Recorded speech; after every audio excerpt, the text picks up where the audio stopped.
Genial, pues muchas gracias, Ricardo, muy oportuno, y la verdad es que efectivamente yo creo que hemos hablado todos del concepto que tenemos de coeficiencia, pero voy a dejar, digamos, una reflexión, es no hay coeficiencia o cualquier tipo de eficiencia no existe si no se mide, si no hay un dato, si no hay un ratio. La eficiencia, por definición, se basa en tener datos, en tener ratios, porque hasta ahora lo que hemos estado contando son relatos, digamos, son intenciones, que está muy bien, pero a esto hay que ponerle un número, o hay que ponerle, si mucho mejor, hay que ponerle ratios.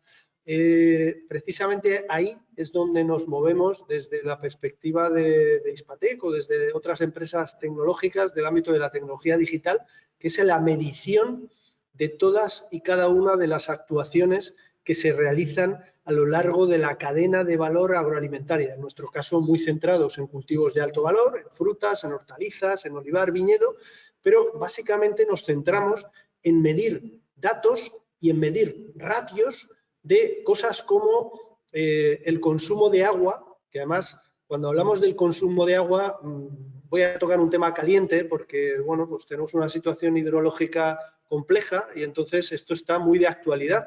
Pues el consumo de agua hay que medirlo no por hectárea, no por comunidad autónoma, no por otros parámetros más o menos efectistas y muy resultones para los titulares periodísticos, sino que hay que medirlo por kilos o por toneladas de cosecha generados, o incluso por kilos más calidad de esas cosechas generados.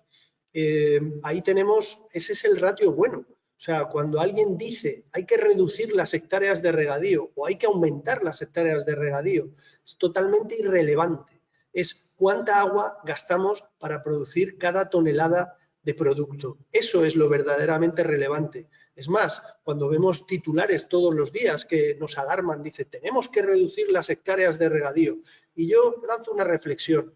Digo, vamos a ver, si yo tengo una hectárea de regadío de maíz que me consume 7.000 metros cúbicos por hectárea y lo sustituyo por 3 hectáreas de almendro con riego deficitario controlado, donde evidentemente hace falta tecnología, que consumen 1.500 metros cúbicos por hectárea al año, resulta que estoy cambiando una hectárea por 3 hectáreas y estoy cambiando 7.000 metros cúbicos por hectárea y año por 4.500 metros cúbicos para regar 3 hectáreas. Estoy ampliando las hectáreas de regadío, pero en realidad estoy consumiendo menos agua, y cuando hablamos de kilos de cosecha o sobre todo de valor añadido producido, puedo asegurarle a cualquiera que 3 hectáreas de almendro con riego deficitario controlado tiene un valor añadido y una generación de valor para el territorio, para el agricultor, infinitamente mayor que una hectárea de regadío de maíz, por poner un ejemplo.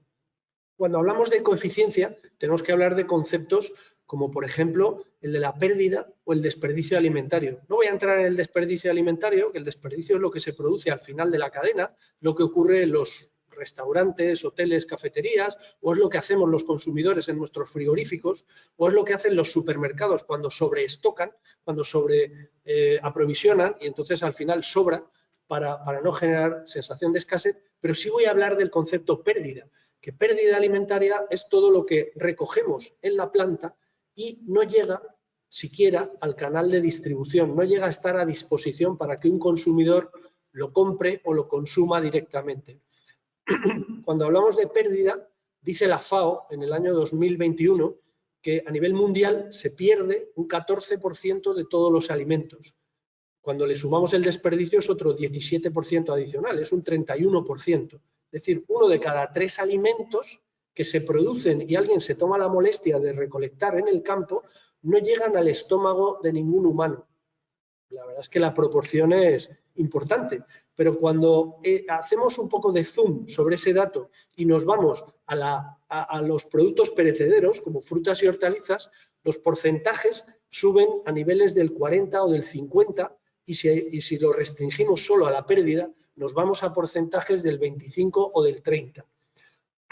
Por tanto, ahí es un ámbito en el que con datos, con eficiencia, con sincronización de procesos, con alineamiento de oferta-demanda, y todo eso se hace con tecnología digital, eso se hace con datos, Eso se hace con inversión en tecnología. Somos capaces de mejorar muchísimo esa eficiencia, esa ecoeficiencia, que es una eficiencia económica y una eficiencia medioambiental.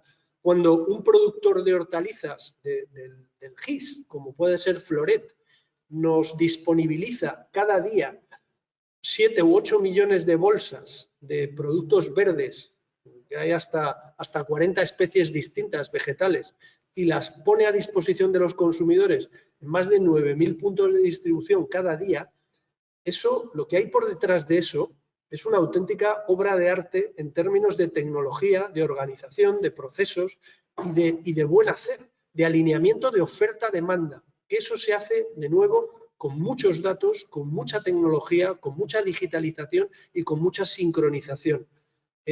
Yo animo enormemente a todas las compañías del sector agro a que inviertan, a que apuesten por los datos, por la digitalización, por la colaboración, por la interoperabilidad, porque los réditos son enormes. Cuando estamos hablando de limar 1, 2, 3 o 5 puntos de la pérdida alimentaria, ahí no hay enemigo, no hay nadie que pierda con eso. Ahí, digamos, gana el medio ambiente, gana el bolsillo, gana la economía y ganamos todos. Estamos alimentando a la misma cantidad de población, pero con menos recursos. Estamos tirando a la basura menos agua, menos fertilizantes, menos suelo, menos energía, menos mano de obra. Estamos tirando a la basura menos de todos esos factores. Estamos desperdiciando menos plástico. En fin, yo creo que las ventajas son clarísimas. Eso sí, lo que hace falta es medirlo. Hacen falta datos, hacen falta ratios y hacen falta soluciones tecnológicas que nos lleven a hablar de dato y no de relato.